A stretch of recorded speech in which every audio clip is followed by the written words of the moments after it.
Here you are, sirs, your wonderful suite with the, wow, great view of the convention center. Wow, what a great suite. Wow, the company is treating us so well this trip. Yeah, you know they need to keep their top dogs happy to do well at the convention this weekend. All right, you two. I just wanted to let you know the wonderful perks you have for this magnificent suite. Perks, right on. Love them. All right, so you have a master bedroom with a four-poster bed, a master bathroom with a whirlpool bath, a walk-in closet, a TV room, a sneezing room, a sauna. I'm sorry, what was the other one? Oh, a sauna. No, the one before that. A TV room? No, something else.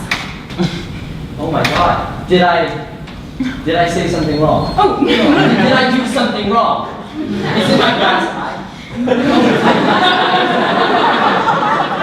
I should have bought a better prosthetic eye. I'm so stupid. I'm sorry.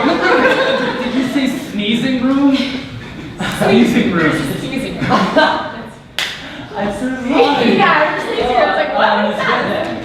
You wanted two sneezing rooms? No. I'm so sorry. You never should have assumed. I'm just stupid. I'm sorry. I wish my brain had never been beaten up by those bikers. Oh God. Do you want the manager?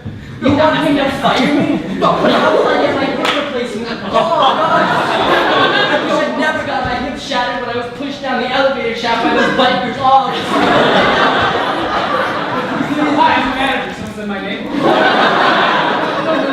I want you to fire me for being worthless. But why stop there? Please, kill me.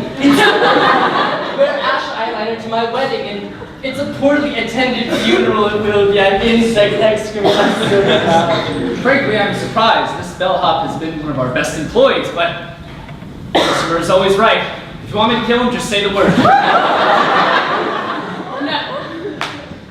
That's it. That's the word.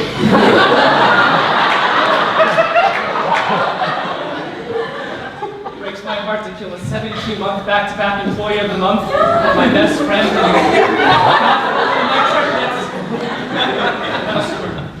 That's what the customer wants. I understand.